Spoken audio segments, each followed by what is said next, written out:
Mga kababayan, may kumakalat na balita ngayon na simula umano Agosto 1, 2026, magkakaroon na ng bagong patakaran ang LTO para sa mga senior citizen na may driver's license.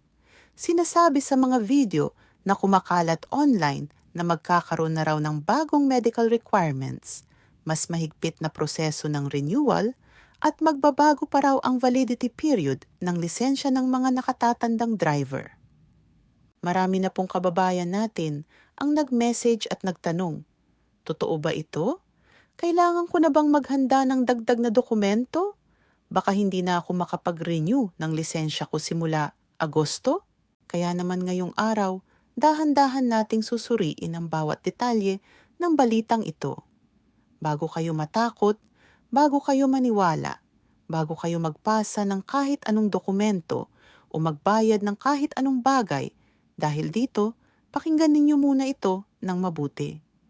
Dahil ang totoo, kababayan, may malaking pagkakaiba sa pagitan ng balitang kumakalat sa social media at ng aktwal na inaanunsyo mismo ng Land Transportation Office. At kung hindi ninyo malalaman ang tunay na katotohanan dito, maaari kayong madali, matakot ng walang dahilan, o mas malala, mabiktima ng mga taong gustong pagsamantalahan ang inyong kalituhan. Ito ang hindi alam ng marami. Hindi ito ang unang beses na kumalat ang ganitong uri ng balita. Noong Marso ng taong ito, may kumalat ding katulad na video at post sa Facebook na nagsasabing may bagong patakaran para sa mga senior driver simula Marso 1, 2026. Pagkatapos, noong Abril, muling kumalat ang halos parehong balita, ngayon naman ay sinasabing Abril 1, 2026 ang petsa ng pagbabago. At ngayon, narito na naman tayo, pinag-uusapan na naman natin ang parehong balita, pero ngayon Agosto 1, 2026 naman daw ang bagong petsa. Kita niyo ba ang pattern, mga kababayan? Ito mismo ang senyales na dapat nating pag-ingatan. May isa pang mahalagang update na dapat ninyong malaman. Sa 2 beses na kumalat ang ganitong balita, noong Marso at noong Abril, parehong lumabas ang opisyal na paliwanag mula mismo sa Land Transportation Office. At sa parehong pagkakataon, malinaw at diretsong sinabi ng LTO, walang katotohanan ang mga sinasabing bagong medical requirements, mas mahigpit na renewal process o pagbabago sa validity period para sa mga senior driver. Ito ay opisyal na inilabas ng LTO sa kanilang Facebook page at kinumpirma pa ng iba't ibang balitang ahensya tulad ng GMA News, Philstar at Top Gear Philippines.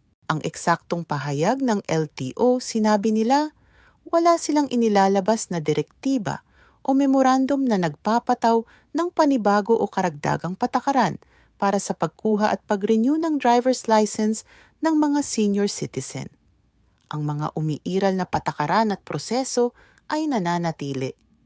Ibig sabihin, mga kababayan, ang mga umiiral na hakbang sa pagkuha at pag-renew ng lisensya ay pareho pa rin. Walang bagong dagdag na medical exam, walang bagong stricter na proseso, at walang binagong validity period na partikular lamang para sa mga senior citizen.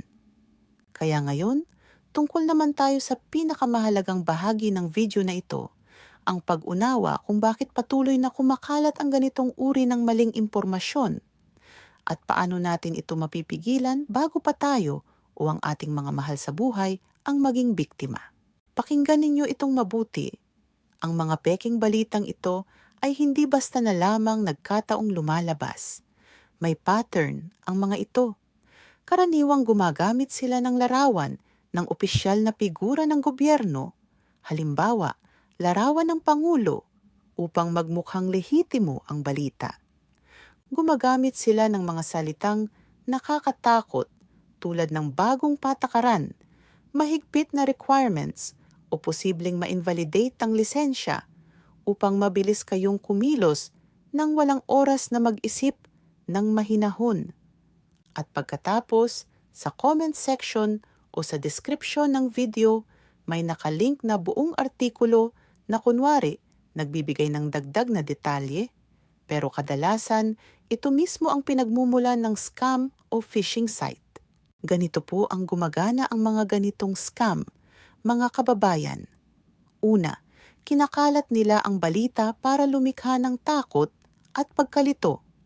Pangalawa, iaalok nila ang solusyon. Halimbawa, isang link na dapat daw i-click para ma-verify ang inyong lisensya o isang numero na dapat tawagan para ma-secure ang inyong renewal bago pa raw dumating ang bagong patakaran. Pangatlo, sa sandaling mag-click kayo o tumawag, doon na sila humihingi ng personal na impormasyon, inyong buong pangalan, birthday, address, numero ng lisensya, at kung minsan pa nga, detalye ng inyong bank account o ATM card. Huwag ninyong palampasin ito, mga pensyonado at mga kababayan. Kapag humingi ng impormasyon ng inyong bank account, OTP, o kahit anong personal na detalye ang isang hindi opisyal na numero o website, iyan po ay malinaw na senyales ng scam. Walang lehitimong ahensya ng gobyerno, LTO man, SSS, GSIS o DSWD ang hihingi ng ganitong sensitibong impormasyon sa pamamagitan lamang ng Facebook message, text o random na tawag. Ngayon, dahil marami sa ating mga manonood dito ay mga senior citizen din na SSS o GSIS pensioner, gusto ko pong bigyang diin. Ito rin mismo ang parehong pattern ng mga scam na tumatarget sa inyong buwanang pensyon. Kung paanong ginagamit ang peking balita tungkol sa driver's license para takutin kayo, ganun din ang ginagawa ng ibang scammer sa balitang tungkol sa inyong pensyon. Peking approval ng dagdag na benepisyo, peking abiso ng clawback o kaltas, o peking anunsyo ng pagsara ng inyong account kung hindi kayo agad kikilos. Iisa lang ang dahilan nito, gustong lumikha ng takot para hindi na kayo mag-isip ng mahinahon bago kumilos. Ngayon balikan naman natin ang tunay na proseso ng pagkuha o pag-renew ng driver's license para sa mga senior citizen para malinaw sa inyo kung ano talaga ang inaasahan ninyo kapag pupunta kayo sa LTO.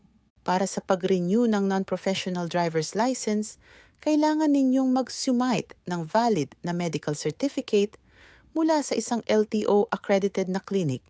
Ito po ay parte na ng umiiral na proseso, hindi ito bago. Kasama rin dito ang pagpapakita ng valid na identification, maaring inyong senior citizen ID, UMID, o kahit SSS o GSIS card dahil kinikilala ito bilang valid na government-issued ID. Isa pang magandang balita para sa ating mga senior citizen. May diskwento kayo sa bayad ng LTO fee. Kung dadalhin ninyo ang inyong senior citizen ID sa oras ng pagbabayad, maaari kayong humingi ng discount sa cashier ayon mismo sa umiiral na batas para sa mga senior citizen. Para naman sa presyo, karaniwang halaga ng renewal fee para sa non-professional driver's license ay umaabot sa halagang mga 585 piso hanggang 600 piso depende sa uri ng lisensya. At haba ng validity, dagdagan pa ng computerization fee na karaniwang nasa 67 piso at 60 sentimo. Kung kasama pa ang medical certificate mula sa accredited clinic, karagdagang gastos ito na karaniwang umaabot ng 300 piso hanggang 500 piso depende sa clinic.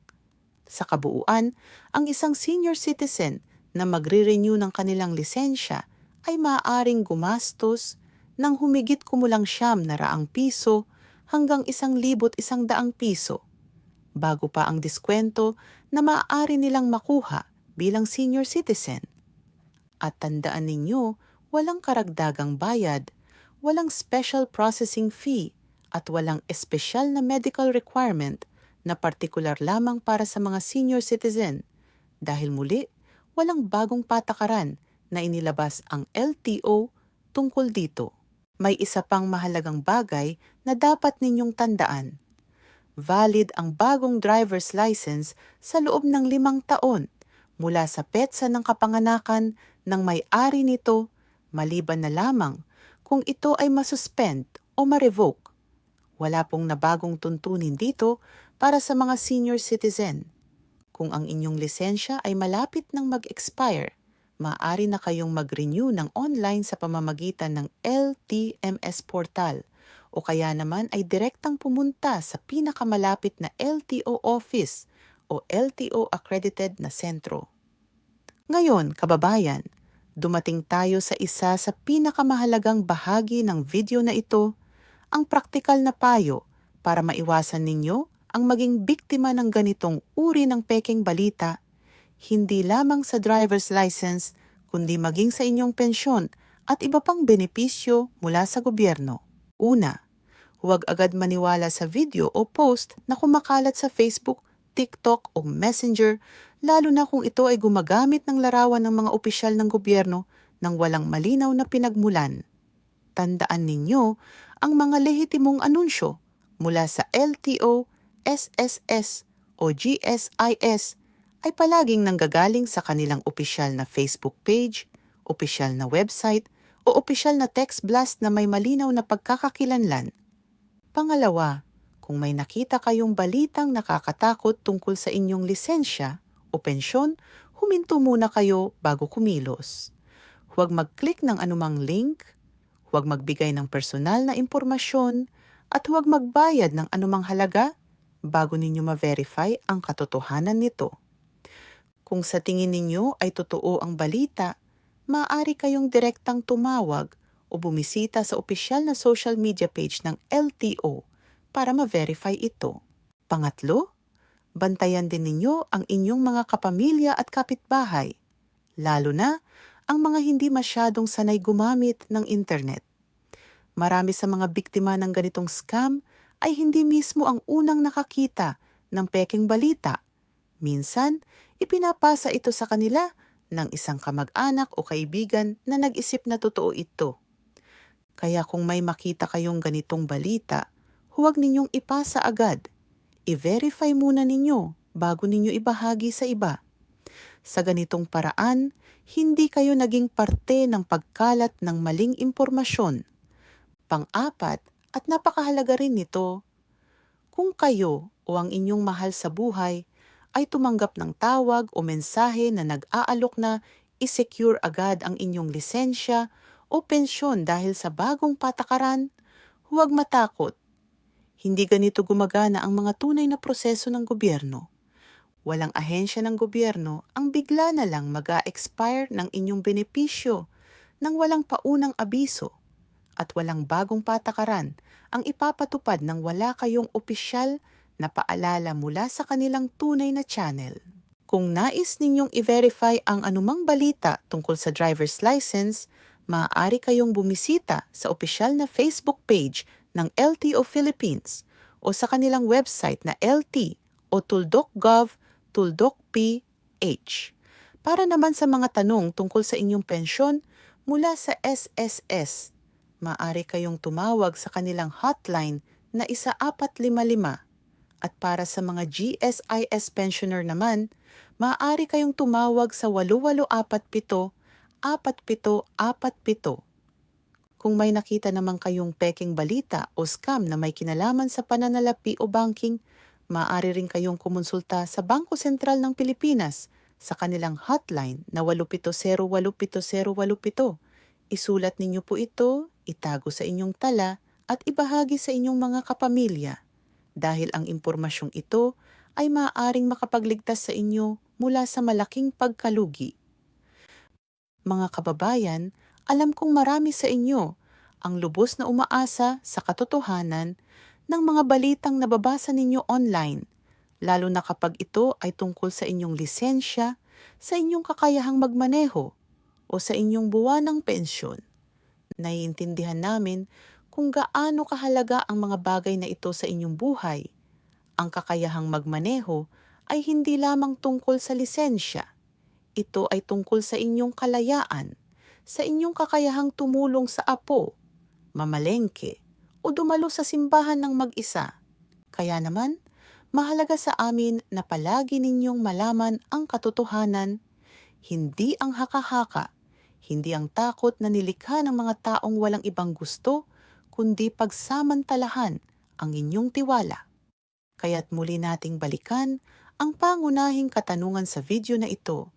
Totoo ba ang balitang bagong driver's license rules para sa senior citizens simula Agosto 1, 2026?